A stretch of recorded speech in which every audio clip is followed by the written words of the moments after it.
Gone with the Wind isn't just a movie. It's a cultural phenomenon that has inspired millions of viewers for over 80 years. But what do we really know about how this film was made? For instance, did you know the script was rewritten over 20 times and 3 directors were replaced? Or that Vivien Leigh literally fought for the role of Scarlett O'Hara? Let's dive into the details. Let's start with the casting process.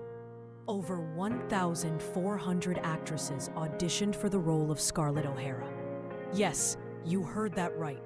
The casting took 2 years, and in the end, British actress Vivien Leigh stormed into Hollywood to become a star. But few people know that producer David O. Selznick initially didn't want her for the role.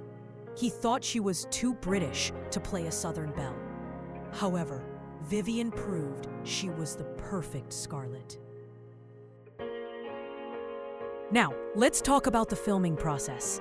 Imagine massive sets, hundreds of extras, and fires filmed in real time. Yes, the famous burning of Atlanta scene was so realistic that many residents thought it was an actual fire. And did you know they used sets from old movies and literally burned them down for this scene? It was Hollywood pyromania at its finest.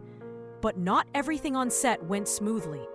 Clark Gable, who played Rhett Butler, was unhappy with his role and even threatened to leave the project. He also hated wearing the fake mustache required by the script.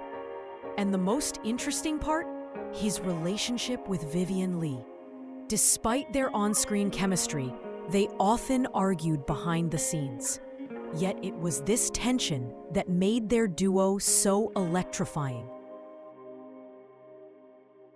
And of course, we can't forget the behind-the-scenes photos that have survived to this day. These images reveal another side of the production. Actors joking around, the director explaining complex scenes, and rare moments of relaxation that are so hard to capture. These unique photos are a true window into the past, allowing us to see the making of this film through the eyes of those who lived it. Another fascinating story involves the music. Max Steiner's iconic soundtrack became one of the most recognizable in film history. But did you know they originally planned to use popular songs of the time? Thankfully, Selznick insisted on an original score, which became one of the key reasons for the film's success. Producer David O. Selznick was infamous for his perfectionism, which sometimes bordered on obsession. For example, he would demand that actors reshoot scenes dozens of times if he felt the emotions weren't convincing enough. One of the most famous stories involves the final scene where Rhett Butler delivers his iconic line, "Frankly, my dear, I don't give a damn." Selznick insisted that Clark Gable deliver the line with the perfect balance of despair and indifference. The scene was reshot more than 10 times before the producer was satisfied. Interestingly, the use of the word damn was considered controversial at the time, and Selznick paid a fine to keep the line in the film. One of the most memorable scenes in the movie is when Scarlett O'Hara creates a dress from green curtains to impress Rhett Butler. What many don't know is that this dress was a real challenge for the costume department.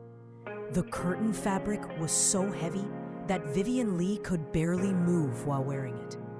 Additionally, the costume was so uncomfortable that the actress had to take breaks every 20 minutes to remove the dress and rest. Despite the difficulties, this costume became one of the most recognizable symbols of the film. The movie won 10 Academy Awards, making it a record breaker of its time. But even decades later, Gone with the Wind remains a benchmark in cinema. Why? Because it's not just a story about love and war. It's a story about people fighting for their dreams, both on screen and off. In conclusion, Gone with the Wind is more than just a film. It's a testament to how art can overcome any challenges. And I hope these unique facts and behind-the-scenes photos help you see this masterpiece from a new perspective.